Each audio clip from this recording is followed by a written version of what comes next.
Welcome to Policing TV, and I'm delighted to be here in the Police Now offices with Police Now Chief Executive Kurtis Christoforides. Kurtis, thank you so much for inviting Policing TV in here to speak with you. In the first video, we spoke about Police Now's past. The second video is very much about the present day. So tell us something now, please, about the activities of Police Now, what it is that you do, what your focus is, an order of magnitude as to how many people you're supporting in coming into policing and being in policing. Bernard, thanks very much for the opportunity to speak again. I enjoyed our first conversation. So I think probably the place to start here is what is the point of Police Now? What are we trying to do? And I believe that policing is the most important, arguably, public service in this country. If we think about what can be achieved through fantastic policing, because if you think about brilliant police officers, particularly working in frontline neighbourhood response detective roles, that is the public service around which all other parts of the public sector and private sector, voluntary sector can crystallise and can sort of work to deliver genuine sustained improvements in things like fairness and prosperity and outcomes in some of the most deprived and challenging communities in the country. So what Police Now exists to do is to go out to the grad recruitment market and to say to the best and the most diverse and the brightest people coming out of our universities today, don't go into banking, don't go and become an accountant, actually come into public service, and don't just come into any public service environment, come to policing, because that is where you can make the biggest possible impact, that is where you can learn the most, that's where you can develop as a leader. And so what we do is we try and recruit brilliant and diverse individuals and bring them into the police service, people who wouldn't have otherwise considered a policing career, to work with the many fantastic people that we've already got in policing, to deliver those sustained improvements in those communities that need us most. And finally, and I think that in this day and age, in 2025, how we can do that, how we need to do that is we need to win back the trust and the confidence, not just of some of the public, but of all of the public. And I think that we can do that by concentrating on developing a really positive policing culture, removing some of the negative elements of policing culture, embracing the many positive aspects of policing culture. And if we can build a happier, more inclusive, more effective policing workforce through brilliant leadership, both with new people and people who are already in policing, then we can deliver those improvements in trust and confidence that the public want to see. And then in turn, we can deliver those improvements in those most deprived communities. So are you persuading or seeking to persuade those in coming out of their university days? Are you encouraging them to come to policing for what is here in the UK typically a 30-year full career, or are you content to encourage people, graduates, into policing that might see this as being a stepping stone to their future career? Maybe coming and serving as a police officer for 5 years and then seeing what else there might be after that. So is it a short-term or a long-term career for them? I think, but it's both. It has to be both, because some people still want that 30-plus year career, and that's absolutely valid. But we also have to recognise that more and more people, are looking for a portfolio career, or that is increasingly the norm, particularly amongst sort of those coming into the labour market now. And I think so. What we say is that, can you learn a lot? Can you make a contribution? Can you be impactful if you come and do this for 2, 3, 4, 5 years? Yes, you absolutely can. What we typically find, though, is that if we say at the front end, well, look, you don't have to commit to this for 35 years. What we actually find is that people say, okay, I'll come and do it. But of course they stay, because they get bitten by the policing bug. And as I said in our first conversation, policing is a fantastic job. And most of those, over 80% of the people that we bring into policing, stay in policing. And to your culture point, one of the challenges, not just here in the UK, here in England and Wales, is about for policing is retaining the confidence, trust and confidence of the various communities and the communities as a whole. And part of that is in communities seeing their police force as genuinely representative of the community that it's policing. Has Police Now got any place in helping to achieve that trust and confidence in the community? I think so. The short answer to that, but is yes, absolutely, and I'm sure that's what you would expect me to say. I guess I would say two things. I think that I think number one, we've worked really hard to access those talent pools that are not traditionally easily accessed by policing and by the public sector. That's why we focus on recruiting people who wouldn't have otherwise considered a police career. And in doing that, what we found is that our programs are particularly attractive to female candidates, to candidates from underrepresented groups. So, for example, our last cohort that joined our neighbourhood program, and I can say a little bit more about the programs we run in a moment, perhaps. That was over 30%. Of those people who joined were from an ethnic minority background. We typically see 50, 60, sometimes even over 70% of the officers that join policing through Police Now identify as female. So we do very, very well in those areas. But our focus primarily is on those people who wouldn't have considered a policing career. Because if we think about what value Police Now can bring to policing, there's no point us going out to recruit people that forces were going to recruit anyway. Forces can do that very well themselves, thanks very much. So what we do is we focus on those other areas, and what that also brings is those really high diversity results, which is fantastic because there's so much potential in those recruitment pools. And as you say, whilst I think that having a representative workforce is not on its own going to deliver the increases in trust and confidence we need, the reality is we aren't going to get to those levels of trust and confidence without having a workforce that looks and feels like the communities it's policing and working in. Okay, so you mentioned the programs that you do. Let me ask the question, so what does Police Now actually do? So we run 3 programs. The first program was the original program, the Neighbourhood Leadership Program, the National Graduate Leadership Program that started back in 2014, 2015. And that looks to recruit people and then train them to be specialist neighbourhood police officers. And what makes that, I think, still unique in the UK policing landscape is that we go out to the recruitment market and we say, come and be specifically a neighbourhood police officer, be a problem solver, be an upstream demand reducer, systems changer. And so that's the neighbourhood program, and those people come in and we train them very specifically at our residential academy to be neighbourhood constables. We also run a detective entry program. We were one of the first organisations to bring people into the police service directly as detectives, and that is just as it sounds. What we're looking to do in that space. Because I think, just based on my own policing experience, going from zero policing experience to being a fully certified PIP 2 detective in just 2 years is a very tall order. It's hard to do. So we're looking for the smartest, the brightest, the most diverse to come into and who are willing to go on that really intensive, challenging journey to enter the police service effectively as a detective. They do on our program sometime in uniform first. I think that's really important. So we have a detective entry program, and then we also have a program that is for existing constables in policing, not just people who've joined through Police Now, anybody in policing who has the potential and the energy to be a fantastic sergeant, a fantastic frontline leader. So we have a program that supports those individuals.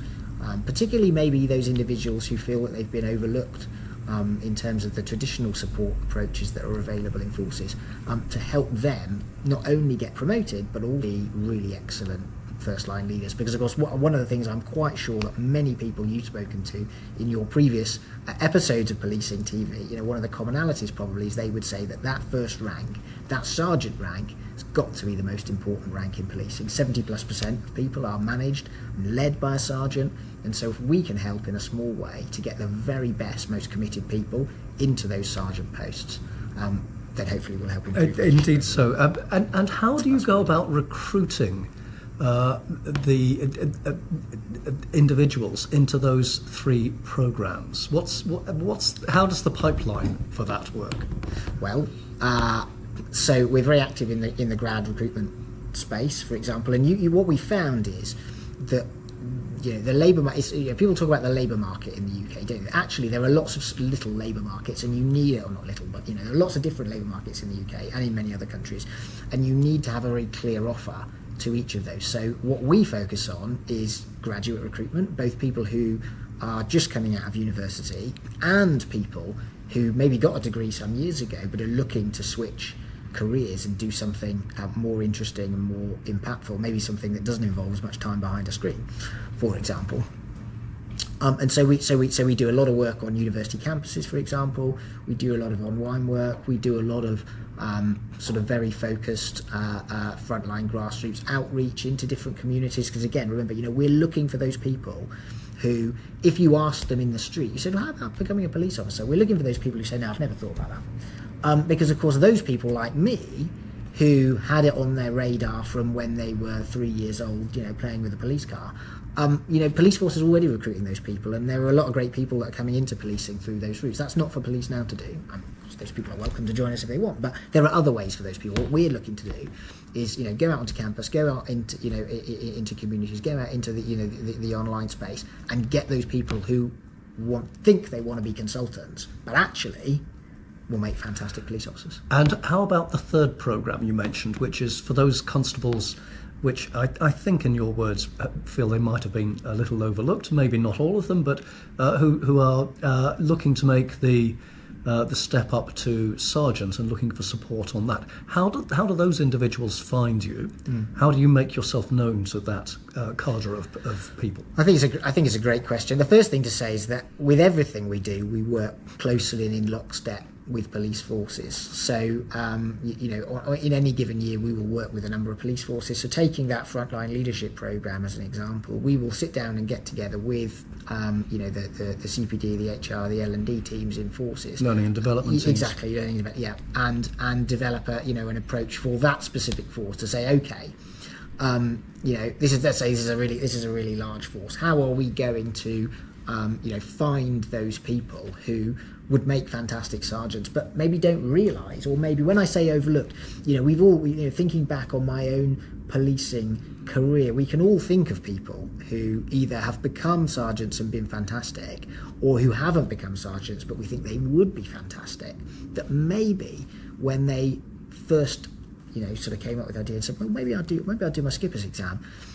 Maybe they were told, no, you need more time on response. Maybe they're like, no, not yet. You haven't done your time yet. Those people are, often the people that we're looking for, because sometimes, that kills off the ambition. So we work with. The short answer is that we work with forces, and in different forces that might look different. So in a really large force, there can actually be a lot of online work, to access people through social media and other things. In a smaller force, it might be a much more bespoke approach, because it's easier to, there's only a relatively small number of people, at the who are eligible at that level. Does that make sense? It makes a whole perfect sense. Range of different ways of doing it. What I would say about that programme, though, very briefly, is that we've been blown away by the quality of individuals that are still to be found in policing, if that makes sense. And there are a lot of people, I think, in policing who have even more of a contribution to make than they think they do initially, if that makes sense. So give us a steer, before we come to a close on this second video, give us a steer on how many current officers Police Now is working with. So since Police Now started in 2014/2015, we've recruited, I can be very specific for you, so we have 3,222 officers coming to policing through Police Now. At any given moment, so for example, at the moment, our programmes generally last for 2 years, and that's simply because, of course, that's the standard length of police officer probation in the UK. We've usually got about 700 to 1,000 people sort of on programme, so to speak. But we also try to have a sort of a comprehensive offer to our alumni, because of course the journey, we've brought these people into policing, we've supported them throughout through their initial training at our residential academy, and then through the leadership support and coaching that we provide them for the remainder of the 2 years. But once they get to the end of that 2 years, that isn't the end of their journey. We hope that they will continue to, support and believe in our mission and what we're trying to achieve. So we continue to work with those individuals, and we continue to try to maintain a relationship with them. And they're still, of course, ambassadors for Police Now. They're able to help you and the programmes spot talents that might usefully be supported. Now, you mentioned to me before we started this series of videos that Police Now works with the clear majority of forces here in England and Wales, and possibly a little further than that. With some forces, the larger forces, you are routinely working. With smaller forces, you may work on some sort of recruitment cycle with them. But as we come to a close on this second video, for those forces that you may not be working with routinely, or indeed working with only very sporadically, would you be happy to hear their approach? Would you welcome those forces that perhaps aren't making the most of Police Now just at this moment? Presumably, you'd welcome their getting in touch. Yeah, absolutely. I mean, one of the reasons why Police Now was set up as an independent charity is so that it can work with all forces equally, not prioritising the bigger ones or the smaller ones, or ones in one part of the country over another. And that, I think, is fundamental to Police Now's sort of part and parcel and purpose within the policing sector. I think what I would say is, Police Now is not something to do, if it's just about numbers. Police Now is about a different type of talent, training people in a different way, bringing in people who maybe are going to think slightly differently, to work alongside and be a bit of a difference and a diversity and a talent injection alongside the many fantastic people that there already are in policing. So sometimes that's exactly what a force needs at a moment, and other times, a force will be busy in a different area and it won't be the right thing, and that's fine. And what we found over the years is that there are some forces that we very consistently work with year on year, and that's brilliant, because of course the longer you work together, the better results you can deliver, particularly when it comes to things like diversity and trust within communities and all that stuff. But there are other forces that that dip in and out as and when they need us, and apart from making the financial planning a bit tricky, that's fine too. And how about from outside England, Wales, outside the United Kingdom? If somebody outside the United Kingdom is viewing this and is interested in what you're doing, can they also get in touch? Yeah, we'd love to hear from them. I think we periodically do get inquiries, and a few years ago, I would say Police Now was simply not developed or mature enough, to look beyond England and Wales. I think that's different now. I think we've been going for 10 years. I think we've got a much better handle on what works and what doesn't. We've got a very experienced, often long-serving team here. So we certainly have, aspirations, to look particularly to different parts of the UK. We'd love to work in Scotland, for example. It's a slightly different legal system, which has always been the barrier, but actually thinking about those fundamental challenges of talent, of diversity, of public trust and confidence, actually that is something that, where we feel that we'd probably be able to make a contribution. And there are loads of places all around the world that I think, potentially could benefit. So absolutely.